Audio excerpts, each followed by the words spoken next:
copper cauldron sat cold in the corner of Sira's cottage, its surface dull with neglect. She had not lit a fire beneath it in 3 days, preferring to mix her simple remedies by hand rather than watch the liquid swirl with visions she refused to follow. Morning light crept through the single window as she ground dried willow bark into powder, her movements slow and deliberate. A farmer's child had come down with fever, and the mother would arrive before noon expecting a tonic. Sira worked in silence, measuring herbs into clay jars and labeling them with careful script. Her cottage smelled of dried lavender and mint, ordinary scents for ordinary work. The shelves held nothing exotic, no rare ingredients or dangerous compounds, just simple medicines for simple ailments. That was the life she had chosen, and most days she could almost convince herself it was enough. A knock came at the door, too early for the farmer's wife. She wiped her hands on her apron and crossed the small room, pulling the door open to find Master Oren standing on her step. The village healer was a thin man with kind eyes and ink-stained fingers from his endless record-keeping. Sira, he removed his hat and turned it in his hands. I came about Callum. Her grip tightened on the door frame. What happened? Nothing new, but nothing better either. Oren glanced past her toward the cold cauldron. The wasting has reached his lungs now. I have done everything I know, but my skills are not enough for this. I thought perhaps you might have something stronger in your stores. I brew fever tonics and headache remedies, Oren. You know that. I know what you choose to brew. His voice carried no accusation, only sadness. I also know what you are capable of brewing. Aldrich spoke of you often before he passed. He said you had a gift for reading the maps that few possess. Sira stepped back from the door. Aldrich is dead because of my gift. I will not discuss this. Oren nodded slowly and replaced his hat. Your brother asks for you. He tries to hide how bad it has gotten, but he cannot hide it from me. You should visit him today, Sira, while you still can. She closed the door before he could say anything else and stood with her back against the wood, her hands pressed flat against the grain. Across the room, the copper cauldron caught a beam of sunlight, and for just a moment, she thought she saw the surface ripple. The walk to her childhood home took her through the center of Millbrook, past the baker and the blacksmith, and the small tavern where farmers gathered in the evenings. People nodded as she passed, offering the polite greetings reserved for someone useful but not quite trusted. They knew she had trained at Thornwell Academy. They knew she had left before completing her studies. They did not know why, and she preferred it that way. Callum's house sat at the end of a dirt lane, its garden overgrown and its shutters faded. She found him in the back room, propped up on pillows with a book open across his lap. He looked up when she entered, and his smile did not quite reach his eyes. You came early today. His voice rasped like dry leaves. Did Oren send you? He mentioned you were asking for me. I ask for you every day, Sira. You just do not always come. He closed the book and set it aside, his movements careful and slow. Sit with me. Tell me about your morning. She pulled a chair close to his bed and took his hand. The bones felt too sharp beneath his skin, and his fingers were cold despite the blankets piled around him. I ground willow bark, mixed a fever tonic. Exciting work. Thrilling, Callum's laugh turned into a cough, and she held a cloth to his lips until it passed. When he pulled back, flecks of red stained the white fabric. He saw her looking and shook his head. "Do not start. I know what it means." "Callum," I said, "do not start." He squeezed her hand with what little strength remained. "I have made my peace with it, Sira. I need you to make yours. I am not going to watch you die and call it peace." "Then do not watch." His eyes held hers, steady and clear despite everything. "Go somewhere. Follow one of those maps your cauldron keeps showing you. Live the life you gave up when Aldrich died." She pulled her hand away and stood, crossing to the window. The garden outside had gone to seed, wildflowers choking the vegetable beds their mother had once tended with such care. "You do not know what you are asking." "I know exactly what I am asking. I am asking you to stop hiding." Callum's voice softened. "I am asking you to stop letting guilt bury you before I am even in the ground." Sira pressed her forehead against the cool glass and said nothing. That night, she sat alone in her cottage with a single candle burning on the table. The cauldron remained cold and dark in its corner, but she could not stop looking at it. Callum's words echoed in her mind, tangling with Oren's quiet disappointment and the memory of Aldrich's voice telling her to trust what she saw. She did not remember crossing the room.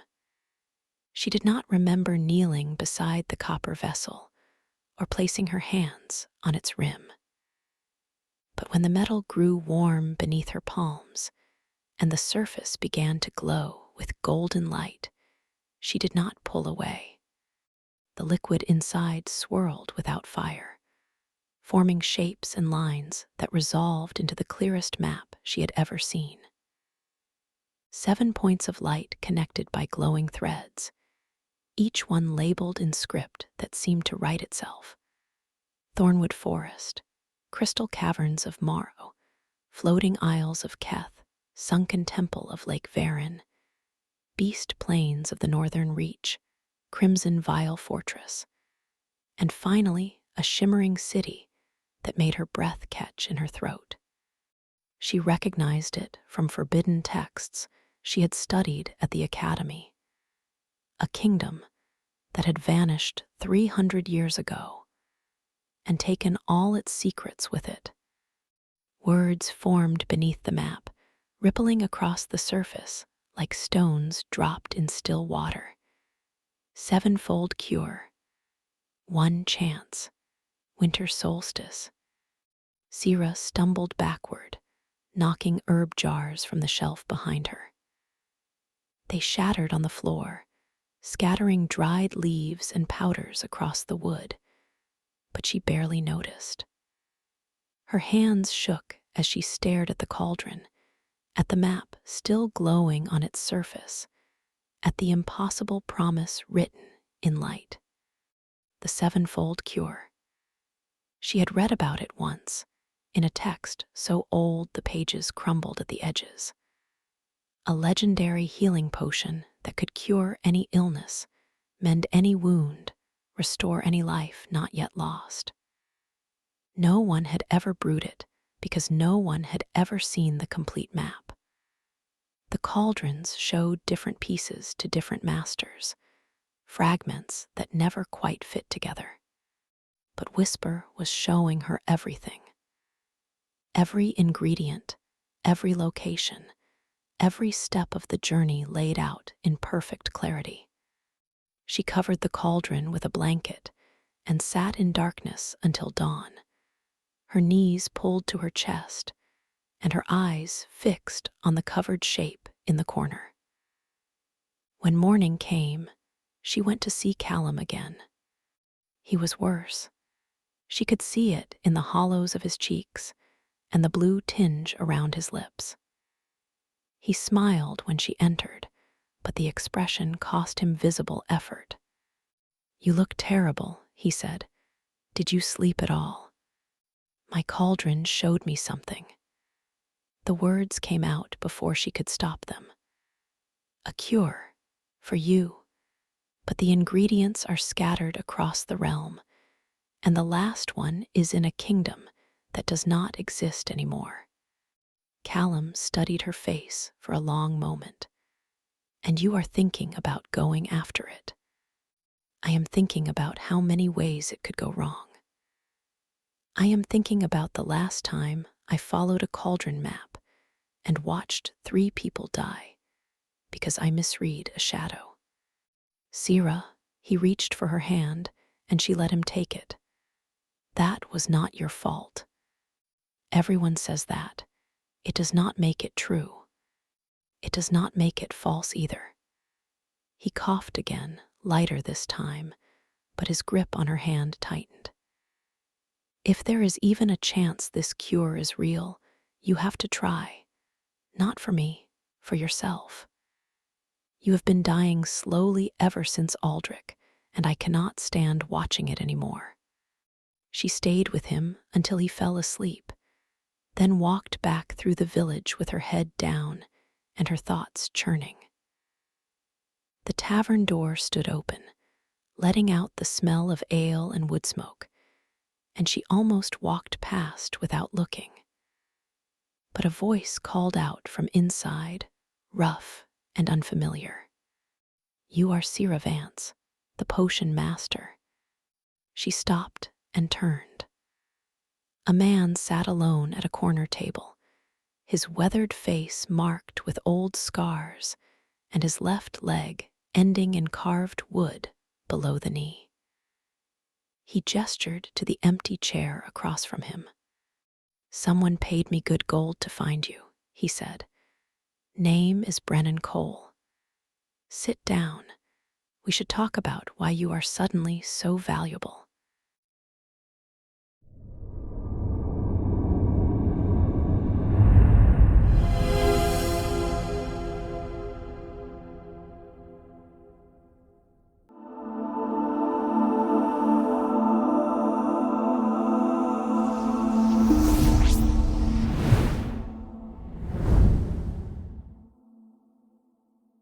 Sira lowered herself into the chair across from Brennan Cole, keeping her hands flat on the table where he could see them. The tavern noise faded around them as she studied his face, the scars that crossed his jaw, the way his eyes moved constantly toward the door and windows. "Who paid you to find me?" she asked. "Someone in the capital. They did not give a name, and I did not ask for one." He took a long drink from his mug and set it down with a thud. "The gold was real, and that is all that matters to me. My job is to find you and keep you alive. What you do with that protection is your business. And if I do not want protection—" Brennan shrugged. "Then I follow you anyway until whoever hired me tells me to stop. I have already been paid, so your opinion does not change much." He leaned back in his chair and crossed his arms. "But I have been watching you since I arrived in this village, and you look like someone about to do something dangerous. The kind of dangerous that gets people killed without proper help." Sira's jaw tightened. "You do not know anything about me. I know you trained at Thornwell Academy and left before finishing. I know you have a cauldron bond, which means you see maps that other people cannot read. And I know your brother is dying in that house at the end of the lane." He held up a hand when she started to rise. "I am not threatening you. I am telling you what I learned in 2 days of asking questions. If I can find out that much, so can anyone else who comes looking." She settled back into her seat, her fingers curling against the wood. "What do you want from me?" "I want to do my job and collect the rest of my payment when it is done." That means keeping you breathing, which means knowing what you are planning. He gestured toward the door with his chin. You visited the village healer this morning, then spent an hour with your dying brother, then walked back here looking like you had seen a ghost. Something changed. Tell me what it is, and I can help you survive it. Sira looked at him for a long moment, at the practical set of his shoulders and the calluses on his hands. He was a soldier, or had been once. The kind of man who measured everything in terms of threats and advantages. My cauldron showed me a cure for my brother's illness, she said finally. The ingredients are scattered across the realm, and the path leads through some of the most dangerous territories that exist. I have not decided if I am going to follow it. Brennan nodded slowly. But you are going to. I can see it in your face. You have already made the choice, and you are just waiting for permission to admit it. I do not need permission from anyone. Then stop asking for it. He finished his ale and stood, reaching for a walking stick propped against the wall. I will meet you at the village gate tomorrow at dawn. Bring whatever supplies you need for a long journey, and bring that cauldron of yours. If we are going to follow magical maps through dangerous territory, I want to see what we are walking into. He limped out of the tavern without waiting for her response, and Sira sat alone at the table until the candles burned low. She spent the night packing and unpacking her bag, adding supplies and removing them, checking Whisper's map and covering it again. When dawn finally came, she found Brennan waiting at the gate with a heavy pack on his shoulders and a short sword at his hip. You actually came, he said. I was not entirely certain you would. Neither was I. She adjusted the strap of her own pack, where Whisper sat wrapped in cloth and leather. The first ingredient is in the Thornwood Forest. 3 days' walk from here, maybe 4 if the paths have grown over. I know the Thornwood.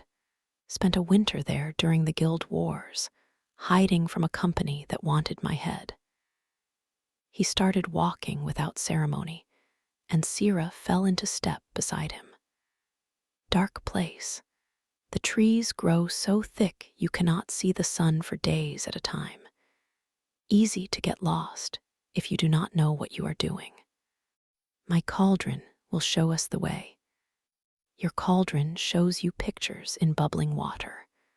I will show us the way. He glanced at her sideways. No offense meant, but I have seen potion masters walk straight into ambushes because they trusted their visions more than their eyes. The maps show you where to go. They do not show you what is waiting when you get there. They walked in silence for most of the first day, following a road that wound through farmland and into the foothills beyond. Brennan set a steady pace that accommodated his wooden leg, and Sira found herself watching the way he moved, the slight hitch in his stride that he had learned to compensate for. How did you lose it? She asked as they stopped to rest beside a stream. The leg. He sat on a fallen log and stretched the wooden limb out in front of him. Guild War, like I said. A man with an axe and better aim than I expected. I killed him afterward, but that did not grow the leg back. He pulled a strip of dried meat from his pack and tore off a piece with his teeth. I was a soldier for 15 years before that. Good at following orders, good at staying alive. When the leg went, so did my usefulness to anyone with a uniform. So I started selling what skills I had left to anyone who would pay. And someone in the capital paid you to find me. Someone paid me to protect you. Finding you was just the first step.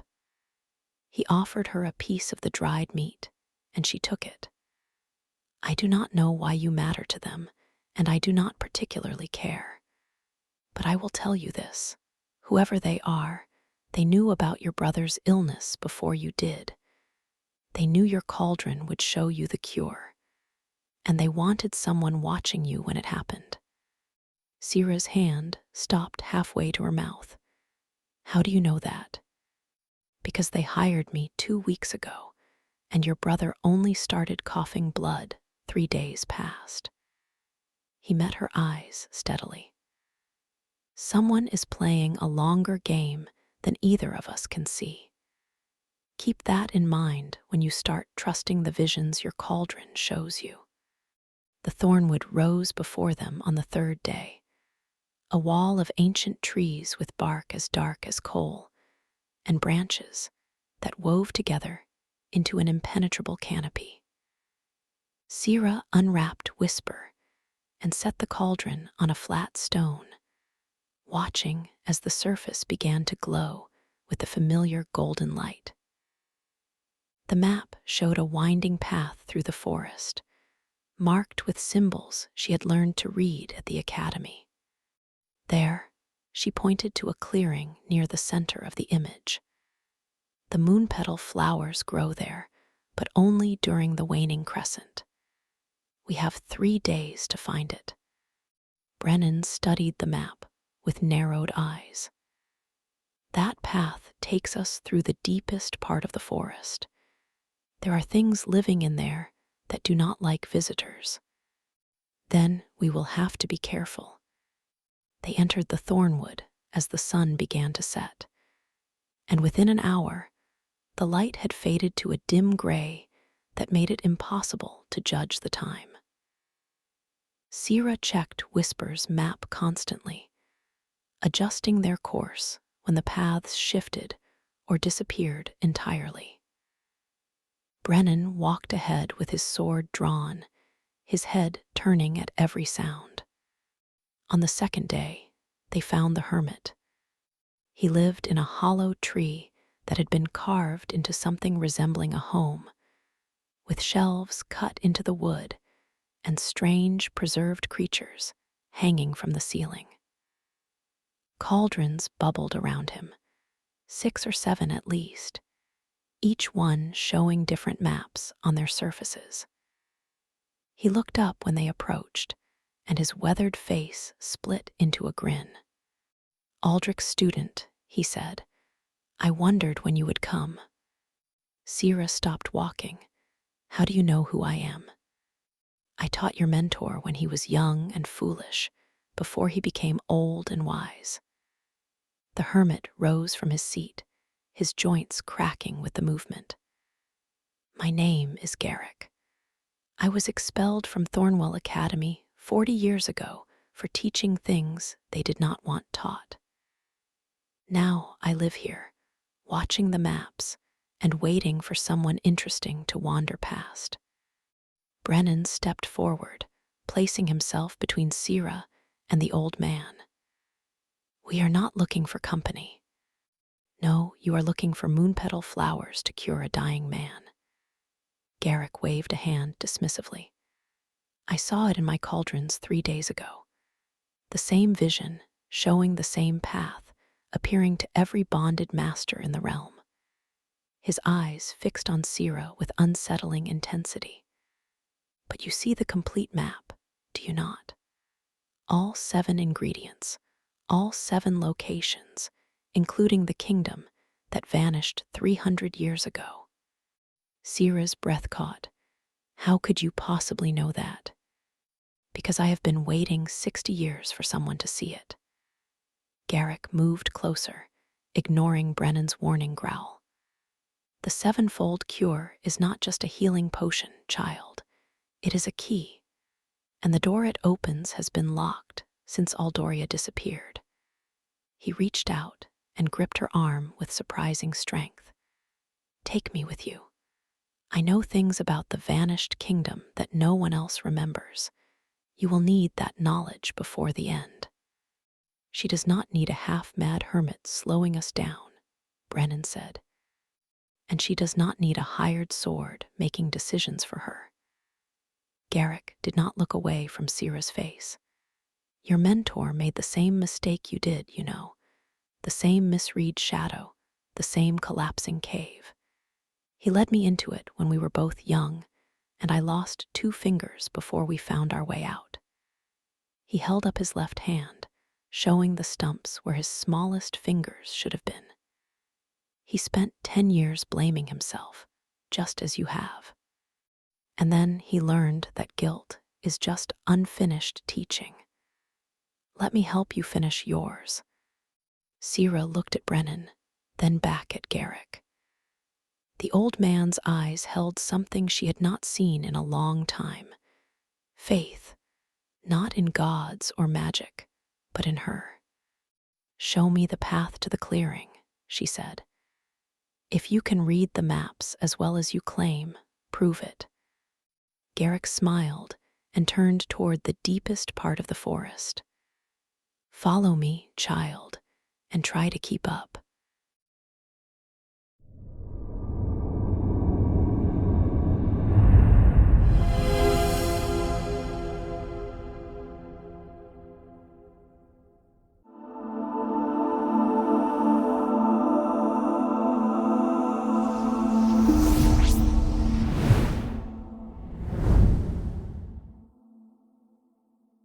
The Moonpetal clearing opened before them like a wound in the forest, silver light spilling down through a gap in the canopy where the waning crescent moon hung low and bright.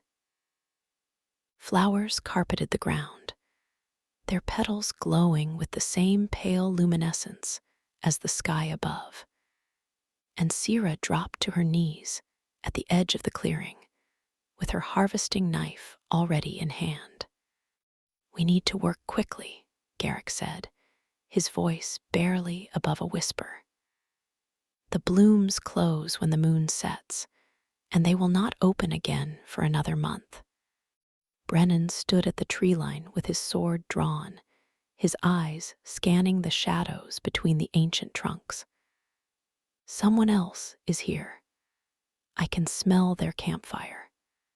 Sira's hands stilled on the first flower.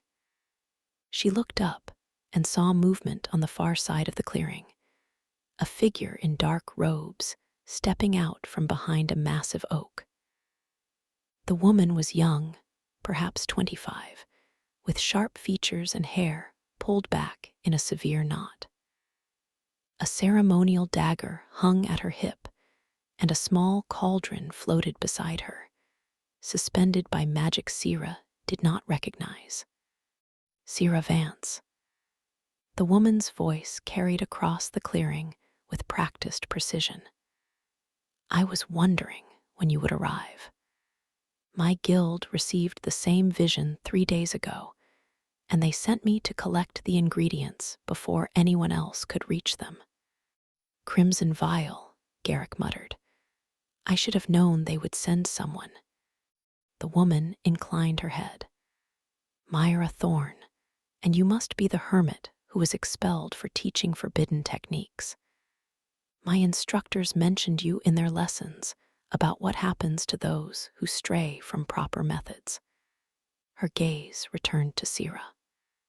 They mentioned you as well. The academy's greatest failure, the student who led her mentor to his death, and then ran away rather than face what she had done. Sira's jaw tightened, but she forced herself to keep harvesting. I did not come here to trade insults with guild enforcers. Take your flowers and leave us alone. I intend to take my flowers. Myra moved closer, her hand resting on her dagger. But I also intend to take yours. The Crimson Vial does not share resources with unaffiliated brewers, especially ones with your reputation. Brennan stepped forward, his sword catching the moonlight. Try it and see what happens. Please. Myra's lips curved into something that was not quite a smile. I am not here to fight. Fighting is messy and unpredictable, and I prefer neither. She turned back to Sira. I am here to make you an offer. Join me. Travel together to gather the remaining ingredients, and when we reach the vanished kingdom, we can discuss how to divide what we find there. Why would you offer that? Sira asked. Your guild wants the cure for themselves. My guild wants many things. That does not mean I want the same. Myra's composure flickered for just a moment, something uncertain passing across her face before she smoothed it away. I have my own reasons for seeking the sevenfold cure, and none of them involve handing it over to masters who have never shown me anything but contempt. Garrick moved to Sira's side, his voice low. She is lying. The Crimson Vial trains their agents to deceive, and this one is young enough to still believe in their methods. I can hear you, old man.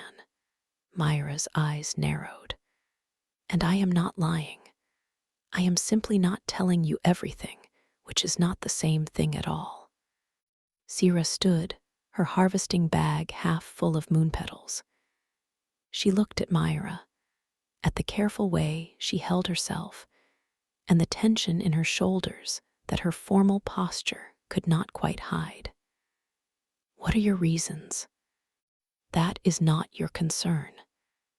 It is, if you want me to trust you. Myra was silent for a long moment. The moon had moved lower in the sky, and the flowers around them had begun to close, their petals folding inward like sleeping children. When she finally spoke, her voice had lost some of its practiced edge. My family has served the Crimson Vial for 4 generations. My grandmother was a master brewer, my mother was a master brewer, and I was supposed to follow in their footsteps. But I have never been good enough for them. Every potion I create, every map I read, every mission I complete, it is never sufficient. They look at me and see only the ways I fall short of what they expected. She met Sira's eyes. I thought that if I brought them the sevenfold cure, they would finally see me as worthy. But watching you harvest those flowers, watching the way your cauldron responds to you, I am beginning to wonder if their approval is worth what I would have to do to earn it. Brennan snorted. Pretty speech. Does not mean she will not stab us in our sleep the moment her guild masters tell her to. Perhaps, Myra's chin lifted. Or perhaps I am tired of being told what to do by people who have never believed in me. You would know something about that, would you not, Sira?